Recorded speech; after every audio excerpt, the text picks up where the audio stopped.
बिस्मिल्लाहिर्रहमानिर्रहीम। अस्सलामु अलैकुम वरहमतुल्लाह। लै भी दोस्तों, अज की कहानी एक बेवकूफ बादशाह के बारे दे विच। सियाणे कहंदे आ भी 100 अकलमंद मर जाए तो उन्ना फर्क नहीं पैंदा जिन्ना एक बेवकूफ हुक्मरान दे नाल फर्क पैंदा उहदे गलत फैसलियां दे नाल। क्योंकि उहदे गलत फैसले जिहड़े आ ओह आवाम दा बेड़ा डोल दिंदे आ। इस तरह एक पुराने वक्त दे विच बेवकूफ बादशाह सी ते उहदी बादशाही दे विच एक गरीब आदमी रहिंदा सी। बंदा नहायत गरीब सी। उहदा मकान बेचारे दा टुट गया, डिगण वाला होया सी, पुराना सीगा, कच्चियां इट्टां दा मकान सी। ते उहने सोचिया बाल बच्चे ज़्यादा सी, कबीलदार बंदा सी। उस बेचारे ने दिन रात मेहनत करके कोशिश करके ते कुछ पैसे जोड़ के ते मकान तामीर किया। उन्हें मकान दियां दीवारां तो खड़ियां कर लईयां गरीब आदमी ने, लेकिन छत पाउण वास्ते उहदे कोल पैसे कोई नहीं सी। जदों देखिया भी हुण छत नहीं पा सकदा, उन्हें की कीता, टाट लिया के ना ते छत दे उत्ते बाले पाए, पा के ते उत्तों दी टाट खिच के किल मार दिते। छां दा बहाना बना लिया छत दे उत्ते। सोचिया है कि जदों बारिशां दा मौसम आऊगा उदों अल्लाह हिम्मत दूगा फिर छत पा लांगे, फिलहाल गुजारा तो करिए। वो छत का गुजारा करके गरीब आदमी ने अपना गुजरोकात शुरू कर दी। कुछ दिन गुजरे तो उस शहर दे विच एक चोर रहिंदा सी। वो चोर ने देखिया भी वो फलाना बड़ा बंदा गरीब सीगा, उन्हें मकान बना लै होवे ना, तो इन्हें कोई मंडी इकट्ठी की होनी आ, ये घर नूं सन ना लाइए जाके।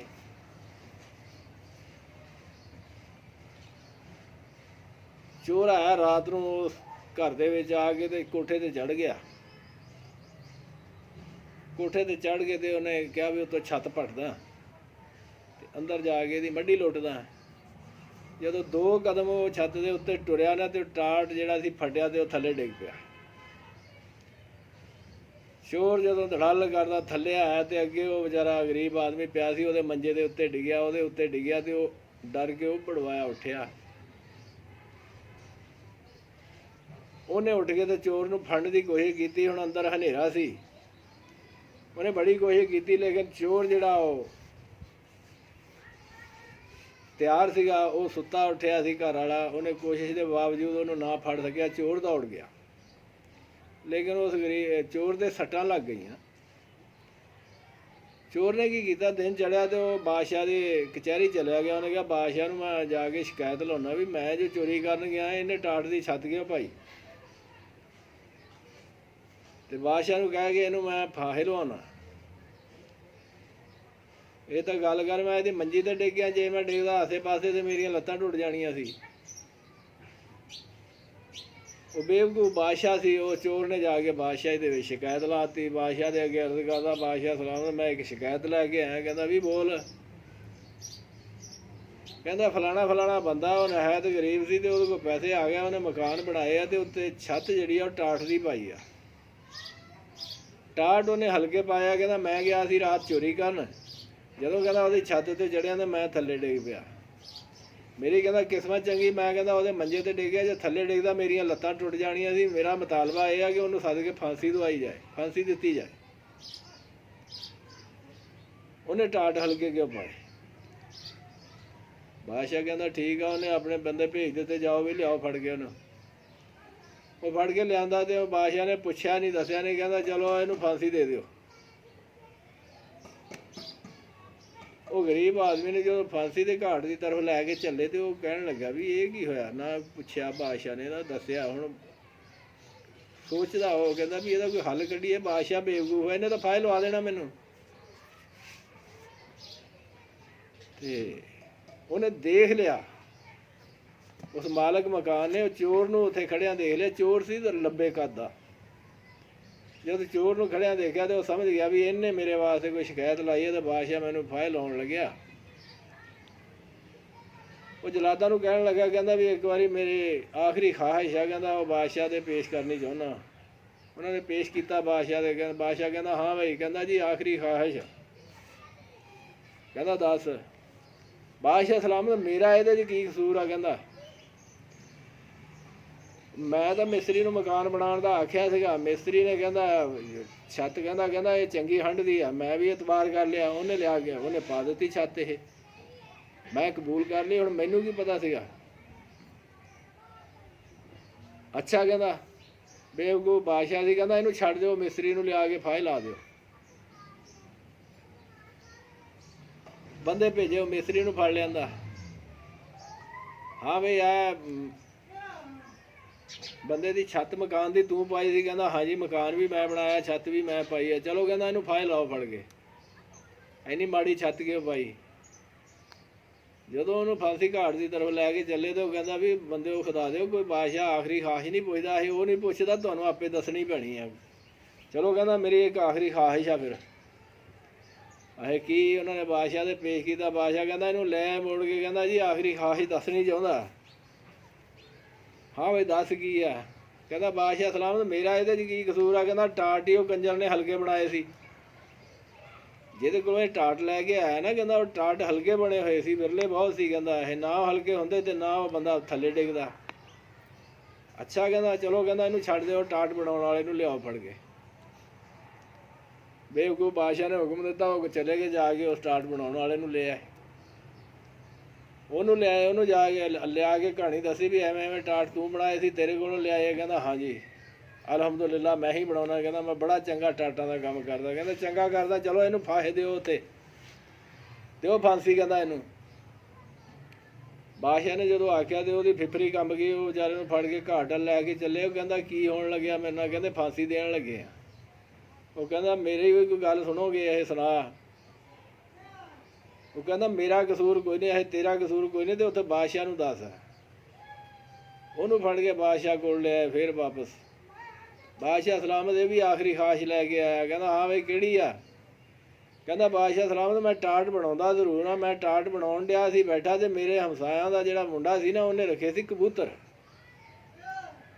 ਤੇ ਕਬੂਤਰ ਉਹਦੇ ਬੜੇ ਚੰਗੇ ਸੀ। ਕਹਿੰਦਾ ਇਹ ਉਹਨੇ ਉਡਾਏ ਹੋਏ ਸੀ ਤੇ ਉਹ ਉੜਦੇ ਪਏ ਸੀਗੇ।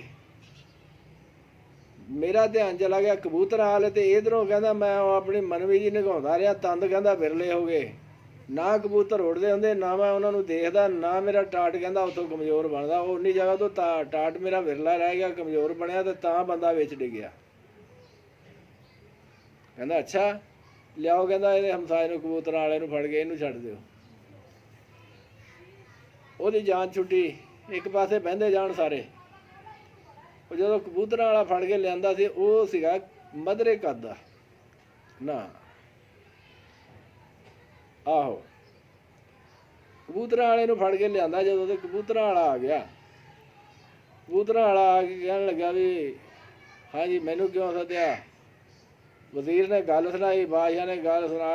ਉਹਦੇ ਸੁਣਾਉਣ ਤੋਂ ਬਾਅਦ ਪੁੱਛਿਆ ਹਾਂ ਬਈ ਕਬੂਤਰ ਤੇਰੇ ਉੜਦੇ ਸੀ? ਹਾਂਜੀ ਮੇਰੇ ਉੜਦੇ ਸੀ।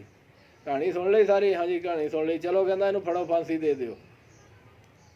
ਜਦੋਂ ਉਹਨੂੰ ਫਾਂਸੀ ਵੱਲ ਲੈ ਕੇ ਚੱਲੇ, ਉਹ ਵੀ ਵਿਚਾਰਾ ਸੋਚਣ ਲੱਗ ਪਿਆ ਵੀ ਕਿਵੇਂ ਜਾਨ ਬਚਾਈਏ। ਬਾਦਸ਼ਾਹ ਬੇਵਕੂਫ ਆ। ਉਹਨੇ ਕੀ ਕੀਤਾ? ਕਹਿੰਦਾ ਬਾਦਸ਼ਾਹ ਸਲਾਮਤ, ਤੁਹਾਨੂੰ ਮੈਂ 100 ਦੀ ਇੱਕੋ ਹੀ ਗੱਲ ਦੱਸਾਂ, ਨਾ ਕਿਸੇ ਕਬੂਤਰਾਂ ਵਾਲੇ ਨੂੰ ਫੜੋ, ਨਾ ਟਾਟਾਂ ਵਾਲੇ ਨੂੰ ਫੜੋ। ਇੱਕ ਬੰਦੇ ਨੂੰ ਫਾਂਸੀ ਚੜ੍ਹਾ ਦਿਓ ਨਾ ਤੁਸੀਂ, ਤੇ ਤੁਹਾਡਾ ਰੌਲਾ ਮੁੱਕ ਜੇ। ਬਾਦਸ਼ਾਹ ਕਹਿੰਦਾ ਕਿਹੜੇ ਨੂੰ? ਕਹਿੰਦਾ ਉਹਨੂੰ ਚੋਰ ਨੂੰ ਫਾਹੇ ਲਾ ਦਿਓ। ਨਾ ਉਹ ਚੋਰੀ ਕਰਨ ਜਾਂਦਾ, ਨਾ ਐਡੇ ਰਫੜ ਪੈਂਦੇ। ਬਾਦਸ਼ਾਹ ਦੇ ਅਕਲ ਨੂੰ ਗੱਲ ਲੱਗੀ। ਬੇਵਕੂਫ ਬਾਦਸ਼ਾਹ ਸੀ। ਉਹਨੇ ਕਿਹਾ ਠੀਕ ਆ ਚਲੋ ਛੱਡ ਦਿਓ। ਕਹਿੰਦਾ ਸਾਰੇ ਫੜ ਲਓ ਉਹਨੂੰ। ਕਹਿੰਦਾ ਚੋਰ ਨੂੰ। ਚੋਰ ਅੱਗੇ ਖੜਾ ਸੀ, ਉਹਨੂੰ ਲਾ ਫੜ ਕੇ ਫਾਂਸੀ ਜਦੋਂ ਲੱਗੇ ਨਾ ਲਾਉਣ। ਚੋਰ ਦਾ ਕੱਦ ਸੀ ਲੰਮਾ, ਤੇ ਉਹਨੂੰ ਜਦੋਂ ਰੱਸਾ ਪਾਉਣ ਦੇ ਉਹਦੇ ਪੈਰ ਹੀ ਨਾ ਥੱਲੇ ਚੱਕ ਹੋਣ। ਉਹਨਾਂ ਨੇ ਸ਼ਿਕਾਇਤ ਕੀਤੀ ਬਾਦਸ਼ਾਹ ਸਲਾਮਤ ਇਹਦਾ ਕੱਦ ਫੁੱਟ ਸਾਰਾ ਲੰਮਾ ਆ, ਤੇ ਇਹਨੂੰ ਰੱਸਾ ਪਾਉਂਦੇ ਆ, ਫਾਹੇ ਦਿੱਤਾ ਤੇ ਨਾ ਦਿੱਤਾ ਇੱਕੋ ਬਰਾਬਰ ਹੀ ਆ, ਇਹਦਾ ਤਾਂ ਕੱਦ ਬੜਾ ਲੰਮਾ। ਕਹਿੰਦਾ ਅੱਛਾ ਕੋਈ ਛੋਟੇ ਕੱਦ ਵਾਲਾ ਲੈ ਆਓ ਤੁਹਾਨੂੰ। ਕਹਿੰਦਾ ਅਕਲ ਕੋਈ ਨਹੀਂ, ਕੋਈ ਛੋਟੇ ਕੱਦ ਵਾਲਾ ਲੈ ਆਓ। ਉਹਦੇ ਵਜ਼ੀਰ ਮਸ਼ੀਰ ਜੋ ਭੱਜੇ ਚੌਕ ਦੇ ਵਿੱਚ ਜਾ ਕੇ ਦੇਖਿਆ ਕਿ ਮਧਰੇ ਕੱਦ ਵਾਲਾ ਫਿਰਦਾ ਸੀ ਵਿਚਾਰਾ, ਆਟੇ ਦਾ ਬੋਰਾ ਮੋਢਿਆਂ 'ਤੇ ਰੱਖੀ ਜਾਂਦਾ ਸੀ ਘਰ ਨੂੰ। ਉਹਨੂੰ ਜਾ ਕੇ ਫੜਿਆ, ਆਟੇ ਦਾ ਬੋਰਾ ਸਿੱਟਿਆ ਉੱਥੇ ਤੇ ਉਹਨੂੰ ਫੜ ਕੇ ਲਿਆ। ਉਹਨੂੰ ਲਿਆ ਕੇ ਕਹਿਣ ਲੱਗੇ ਵੀ ਬਾਦਸ਼ਾਹ ਸਾਦਾ। ਬਾਦਸ਼ਾਹ ਦੇ ਪੇਸ਼ ਕੀਤਾ। ਬਾਦਸ਼ਾਹ ਕਹਿੰਦਾ ਇਹਨੂੰ ਗੱਲ ਸੁਣਾਓ ਬਈ। ਉਹਨੂੰ ਗੱਲ ਸੁਣਾਈ ਗਈ। ਜਦੋਂ ਗੱਲ ਸੁਣਾਈ ਤੇ ਉਹ ਬਾਦਸ਼ਾਹ ਕਹਿੰਦਾ ਸੁਣ ਲਈ ਸਾਰੀ? ਕਹਿੰਦਾ ਹਾਂਜੀ ਸੁਣ ਲਈ। ਚਲੋ ਕਹਿੰਦਾ ਫੜੋ ਇਹਨੂੰ ਫਾਂਸੀ ਲਾਓ। ਜਦੋਂ ਫਾਂਸੀ ਲਾਉਣ ਲੱਗੇ ਤੇ ਉਹ ਉੱਥੇ ਜਾ ਕੇ ਕਹਿਣ ਲੱਗਾ ਇਹ ਬਾਦਸ਼ਾਹ ਸਲਾਮਤ, ਇਹ ਇੱਕ ਮੇਰੀ ਆਖਰੀ ਖਾਜ ਤਾਂ ਬਾਦਸ਼ਾਹ ਨੂੰ ਆਖੋ ਮੰਨ ਲਿਆ। ਇਹ ਕੀ? ਬਾਦਸ਼ਾਹ ਦੇ ਪੇਸ਼ ਆ। ਤਾਂ ਬਾਦਸ਼ਾਹ ਕਹਿਣ ਲੱਗਾ ਕੀ ਤੇਰੀ ਵੀ ਕੋਈ ਆਖਰੀ ਖਾਜ ਹੈ? ਕਹਿੰਦਾ ਹਾਂਜੀ। ਕਹਿੰਦਾ ਬਾਦਸ਼ਾਹ ਸਲਾਮਤ ਜਿਹੜਾ ਅਸਲ ਚੋਰ ਆ ਉਹਨੂੰ ਫਾਹੇ ਕਿਉਂ ਨਹੀਂ ਲਾਉਂਦੇ? ਬਾਦਸ਼ਾਹ ਕਹਿੰਦਾ ਇਸ ਵਾਸਤੇ ਕਿ ਉਹਦਾ ਕੱਦ ਲੰਮਾ। ਕਹਿੰਦਾ ਜੇ ਕੱਦ ਲੰਮਾ ਤਾਂ ਹੁਣ ਮਧਰੇ ਕੱਦ ਦਾ ਬੰਦਾ ਬੜਾ ਚਤਰ ਹੁੰਦਾ, ਜੇ ਕੱਦ ਲੰਮਾ ਤਾਂ ਕਹਿੰਦਾ ਉਹਦਾ ਹੱਲ ਹੀ ਸੌਖਾ ਹੈ। ਕੀ ਹੈ? ਕਹਿੰਦਾ ਥੱਲੇ ਖੱਡਾ ਮਾਰ ਲਓ। ਬਾਦਸ਼ਾਹ ਕਹਿੰਦਾ ਚਲੋ ਠੀਕ ਆ ਵੀ ਇਹਨੂੰ ਛੱਡੋ। ਕਹਿੰਦਾ ਫੜੋ ਉਹਨੂੰ, ਚੋਰ ਨੂੰ ਫੜ ਕੇ ਫਾਹੇ, ਜਦੋਂ ਫਾਹੇ ਲਟਕਾਉਣ ਲੱਗੇ ਥੱਲੇ ਖੱਡਾ ਮਾਰਨਾ ਸ਼ੁਰੂ ਕਰ ਦਿੱਤਾ। ਜਦੋਂ ਉਹਨਾਂ ਨੇ ਖੱਡਾ ਮਾਰਿਆ ਨਾ, ਖੱਡਾ ਖੁੱਡਾ ਮਾਰ ਕੇ ਤੇ ਉਹਨੂੰ ਲੈ ਆਏ। ਚੋਰ ਨੂੰ ਫੜ ਕੇ ਜਦੋਂ ਫਾਹੇ ਦੇਣ ਲੱਗੇ ਤੇ ਚੋਰ ਨੂੰ ਫਾਹੇ ਲਾਉਣ ਲੱਗੇ, ਜਦੋਂ ਚੋਰ ਨੇ ਦੇਖਿਆ ਹੁਣ ਜਾਨ ਤਾਂ ਛੁੱਟਦੀ ਕੋਈ ਨਹੀਂ, ਉਹ ਕਹਿੰਦਾ ਛੇਤੀ ਕਰੋ। ਕਹਿੰਦਾ ਤੁਹਾਡਾ ਹਾਲੇ ਖੱਡਾ ਨਹੀਂ ਵੱਜਿਆ, ਟਾਈਮ ਲੰਘਦਾ ਜਾਂਦਾ। ਕਹਿੰਦੇ ਵੀ ਕੀ ਗੱਲ ਆ? ਉਹ ਕਹਿੰਦਾ ਤੁਹਾਨੂੰ ਨਹੀਂ ਪਤਾ ਟਾਈਮ ਲੰਘਦਾ ਜਾਂਦਾ, ਮਿੰਟ ਮਾਰੋ, ਅਗਰ ਟਾਈਮ ਗੁਜ਼ਰ ਗਿਆ ਨਾ ਤੇ ਕੰਮ ਖਰਾਬ ਹੋ ਜਾਣਾ, ਜਲਦੀ ਕਰੋ, ਮੈਨੂੰ ਫਾਹੇ ਲਾਓ।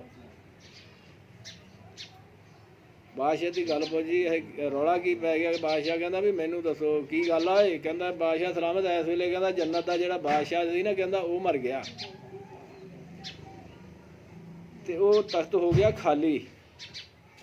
ਤੇ ਉਹ ਮਰਦਿਆਂ ਹੋਇਆਂ ਵਸੀਅਤ ਕਰ ਗਿਆ, ਕਹਿੰਦਾ ਵੀ ਜਿਹੜਾ ਵੀ ਪਹਿਲੇ ਮਰ ਕੇ ਆਵੇ ਨਾ ਤੇ ਉਹਨੂੰ ਕਹਿੰਦਾ ਉਹ ਵਸੀਅਤ ਕਰਕੇ ਗਿਆ ਉਹਨੂੰ ਬਾਦਸ਼ਾਹ ਬਣਾ ਦੇ। ਉਹਦਾ ਤਖਤ ਵੀ ਖਾਲੀ ਪਿਆ। ਮੈਂ ਕਹਿੰਦਾ ਛੇਤੀ ਛੇਤੀ ਮੈਨੂੰ ਫਾਹੇ ਲਾਓ ਤਾਂ ਚਲੋ ਮੈਂ ਇੱਥੇ ਤਾਂ ਜਿਹੜੀਆਂ ਚੋਰੀਆਂ ਕਰਕੇ ਗੁਜ਼ਾਰਾ ਕਰਨਾ ਪੈਂਦਾ ਸੀ, ਉੱਥੇ ਜਾ ਕੇ ਮੈਂ ਜੰਨਤ ਦਾ ਬਾਦਸ਼ਾਹ ਬਣ ਜਾਵਾਂ, ਆਪਣੀਆਂ ਮੌਜਾਂ ਲੱਗ ਜਾਣੀਆਂ, ਤੁਸੀਂ ਖਾਓ ਖਸਮਾਂ ਦਾ ਸਿਰ। ਕਹਿੰਦਾ ਮਿੰਟ ਮਾਰੋ ਮੁੰਡਿਓ, ਖੱਡਾ ਨਹੀਂ ਵੱਜਿਆ ਹਾਲੇ। ਜਦੋਂ ਉਹਨੇ ਇੰਨੀ ਗੱਲ ਕਹੀ, ਬਾਦਸ਼ਾਹ ਕਹਿੰਦਾ ਵੀ ਗੱਲ ਇਹਦੀ ਸਹੀ ਆ। ਬਾਦਸ਼ਾਹ ਨੇ ਲਾਇਆ ਆਪਣਾ ਤਾਜ ਤੂਜ ਪਰਾਂ ਮਾਰਿਆ, ਕਹਿੰਦਾ ਪਰੇ ਹਟ ਜਾਓ ਸਾਰੇ। ਕਹਿੰਦਾ ਇਹਨੂੰ ਨਹੀਂ ਫਾਹੇ ਲਾਉਣਾ, ਮੈਨੂੰ ਲਾਓ। ਕਹਿੰਦਾ ਇਹ ਇੱਥੇ ਵੀ ਬਾਦਸ਼ਾਹੀ ਕੀਤੀ, ਉੱਥੇ ਵੀ ਬਾਦਸ਼ਾਹੀ ਕਰਾਂਗੇ, ਛੇਤੀ ਕਰੋ। ਉਹਨਾਂ ਨੇ ਪਾਇਆ ਬਾਦਸ਼ਾਹ ਦੇ ਗਲ 'ਚ ਰਸਾ, ਖਿੱਚ ਦਿੱਤਾ ਫੜ ਕੇ, ਬਾਦਸ਼ਾਹ ਨੂੰ ਲਟਕਾ ਕੇ ਪਰਾਂ ਮਾਰਿਆ। ਸੋ ਗੱਲ ਸਿਆਣਿਆਂ ਦੀ ਸੱਚੀ ਆ ਕਿ 100 ਅਕਲਮੰਦ ਮਰ ਜਾਏ ਤੇ ਉਹਦਾ ਉਹਨਾਂ ਨੁਕਸਾਨ ਨਹੀਂ ਹੁੰਦਾ ਪਿਛਲਿਆਂ ਦਾ ਜਿੰਨਾ ਇੱਕ ਬੇਵਕੂਫ ਹੁਕਮਰਾਨ ਦਾ ਹੁੰਦਾ। ਅੱਗੇ ਤੁਸੀਂ ਸਮਝ ਜਾਓਗੇ ਬੇਵਕੂਫ ਹੁਕਮਰਾਨ ਕਿਹੜੇ ਆ। ਮੇਰੇ ਦੋਸਤ, ਅਗਰ ਕਹਾਣੀ ਪਸੰਦ ਆਈ ਹੋਵੇ ਤੇ ਇਸ ਚੈਨਲ ਨੂੰ ਸਬਸਕ੍ਰਾਈਬ ਕਰੋ, ਸ਼ੇਅਰ ਕਰੋ। ਤੁਹਾਡੀ ਬੜੀ ਮਿਹਰਬਾਨੀ।